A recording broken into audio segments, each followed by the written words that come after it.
condição nada mais é do que uma cláusula que é estabelecida em algum tipo de contrato que, se alguma coisa acontecer, tal situação ocorre ou não, tá? É até difícil da gente achar uma outra palavra para substituir, né? Se uma condição que foi estabelecida for atingida, determinada cláusula vai ser executada, por exemplo, tá?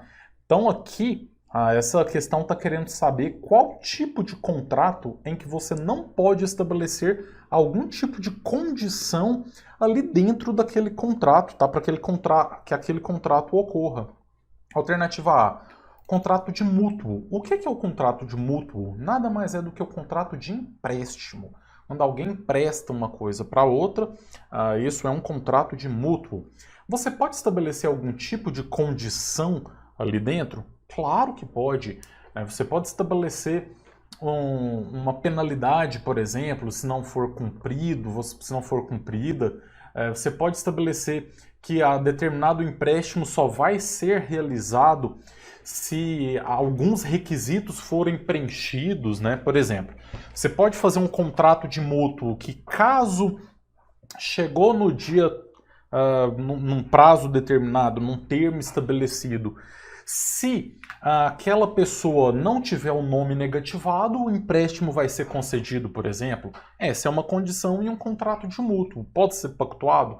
Pode. Pode ser livremente pactuado, não tem problema nenhum. Não tem uma lei, um artigo legal, um artigo da lei que estabeleça uma impossibilidade disso. Contrato de compra e venda, mesma coisa. Você pode fazer um contrato de compra e venda em que vai ser dado um desconto caso determinado índice financeiro esteja acima de tal percentual em tal data? Pode, não tem problema nenhum.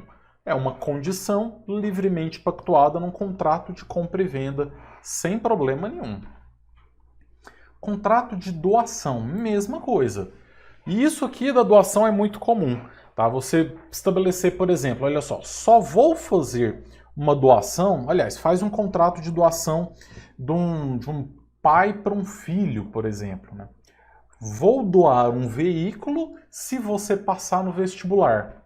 Ok, é uma condição estabelecida em um contrato de doação, é lícito, não tem nenhum problema fazer isso. Agora a alternativa D, que por exclusão também acaba sendo a correta, de aceitação ou repúdio à herança. O que é isso? A gente já tem que lembrar aqui do direito das sucessões. O herdeiro, ele não pode estabelecer nenhum tipo de condição para aceitar ou rejeitar, repudiar a herança, tá? Além disso, ele não pode aceitar ou rejeitar parte de uma herança. Ou ele aceita todo o quinhão que ele tem direito, ou ele repudia, ele rejeita todo aquele quinhão que ele tem direito. O que é o quinhão? Aquela parte que ele tem direito, né? Então ele não pode, por exemplo, estabelecer algum tipo de condição. Caso o imóvel a que eu tenho direito, ele daqui 2 anos ele passe a valer tanto, aí eu vou aceitar. Não, não pode. Ou aceita ou não aceita. Você não pode estabelecer regras, tá bom? Vamos lá dar uma olhada aqui no artigo 1808. Não se pode aceitar ou renunciar à herança em parte, que é aquilo que eu expliquei, só tem que aceitar tudo ou rejeitar tudo, sob condição ou a termo. Então, o próprio artigo está claro, né, que fala que você não pode aceitar ou renunciar a uma herança sob condição, estabelecendo algum tipo de condição para aceitação ou para renúncia. O que é a termo? É o prazo. Você também não pode estabelecer determinado prazo para poder aceitar ou renunciar a uma herança, tá? A herança, a transmissão da herança, ela ocorre com o falecimento, né? Com o óbito, a transmissão ela acaba já ocorrendo.